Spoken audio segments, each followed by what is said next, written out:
Çünkü Ben ve sen.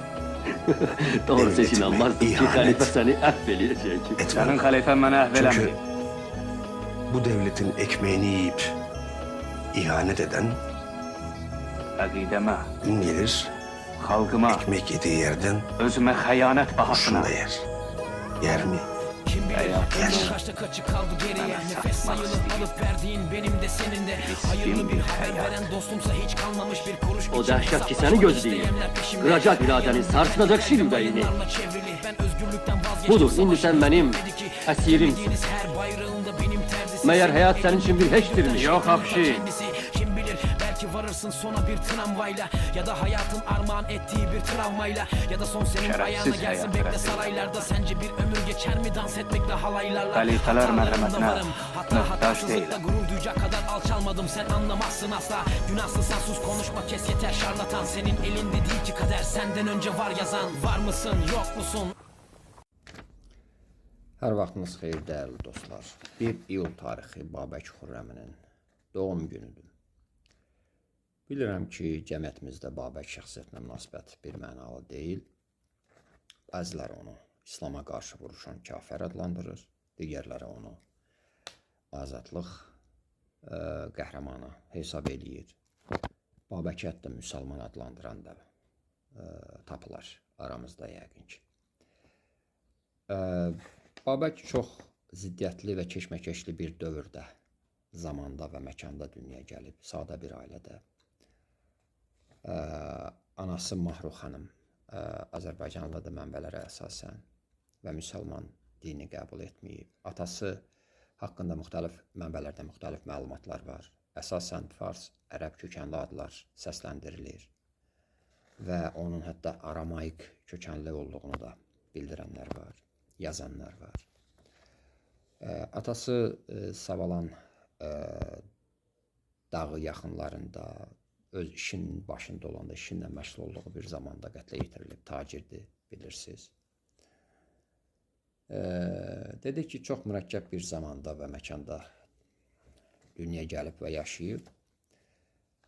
Yenə geopolitik bir savaşın məngənəsindədir bu məkanlar, ərazilər. Azərbaycan, bugünkü Azərbaycanda daxil olmaq. 633-54-cü illərdə ərəb istilaları artıq tamamlanıb. Bölgə ərəblərin nəzarətindədir, amma yenə də geopolitik savaşlar davam edir. 730-cu, 31-ci illərdə Xəzərlərin hücumu var, savaşlar var. Gələk Babəkin müsəlman olması iddiasına. Əlhəsən adı Babəkə mənim fikrimcə, təhlillərimə əsasən ona görə verilib ki, ailələr çalışırdılar uşaqlarına dominant gücün məqbul hesab elədiyi adları versinlər ki, gələcəkdə bu uşaqların həyatı yüngül olsun. Babəkin və qardaşlarının müsəlman adları daşımasının səbəbi məncə budur. Və burada biz bu tendensiyanı bugün də görə bilərik. Bəzi ailələr uşaqlarına müasir adlar verirlər. Çalışırlar, təbii ki, bu hər kəsin şəxsi işidir. Burada bu məqam var ki, uşaqlar gələcəkdə daha müasir, sivil görünsünlər və daha geniş perspektivlərə sahiblənə bilsinlər. Yəni, bax, bu müsəlman adının, Əlhəsən adının kökü səbəbi məncə bundan ibarətdir ki, vergilərdən bir qədər yaxa qurtarmaq üçün, onsuz da çətin vəziyyətdə yaşayır, əhali istila altındadır və gələcəkdə hər hansı fəaliyyətlə məşğul olursa olsun, dominant gücün daimi qınağı, tənəsi, ləkələri altında qalmamaq üçün uyğunlaşmağa çalışırlar. Assimilyasiya məsələsi. Babəkin İslama qarşı vuruşması məsələsi. Babək İslama qarşı yox, Babək ərəb istilasına qarşı vuruşub. Mənim fikirlərim budur və tarixi faktdır bu.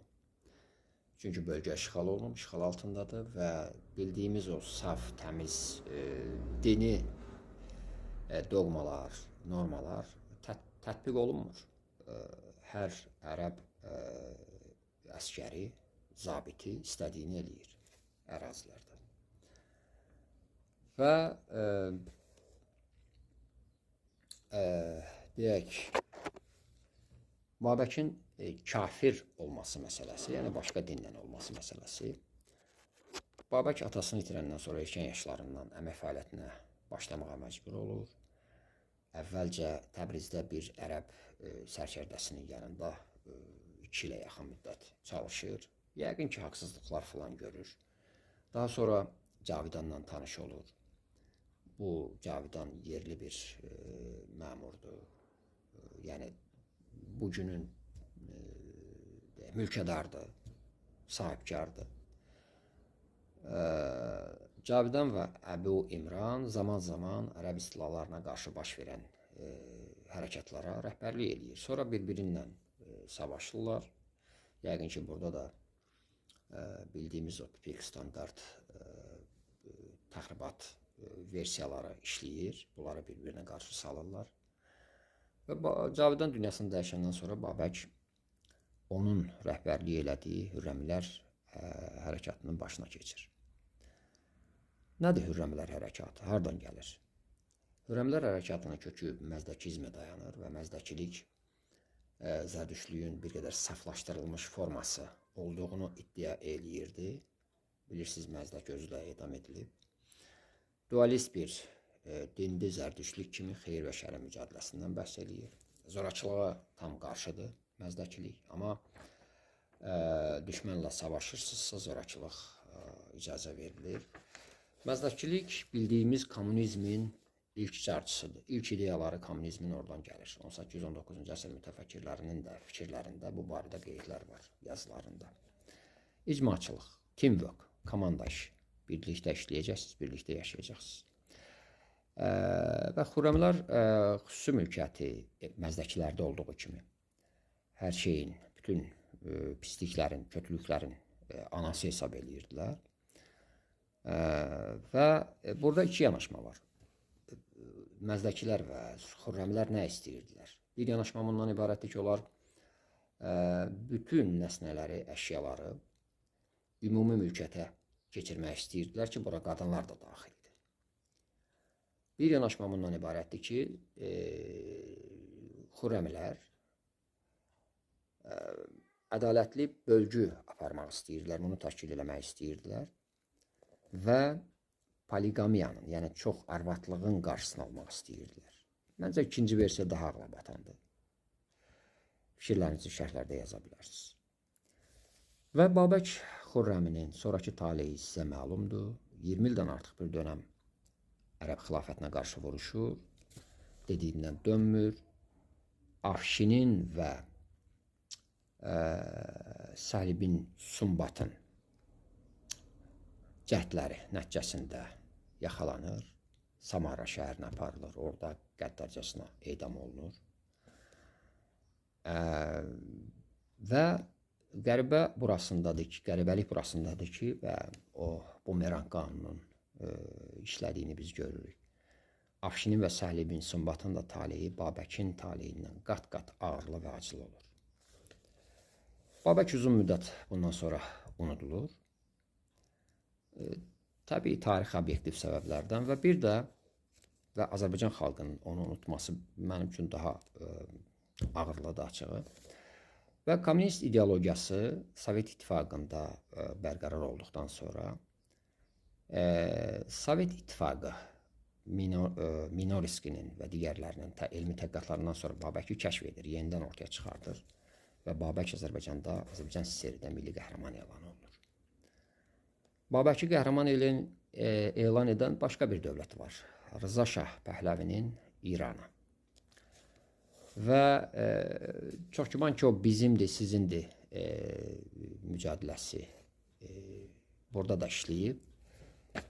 Rıza Şah da Babəki qədim İran dövlətinin qoruyucularından biri kimi qəhrəman elan edir.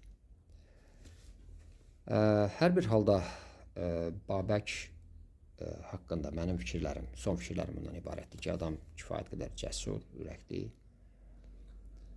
azadlıq mücadiləçisidir və belə mərd insanlar bir çoxları üçün günümüzdə də bundan sonra da bir mərdlik simvoludur. Bu qədər. Bütün mərd insanlara eşq olsun.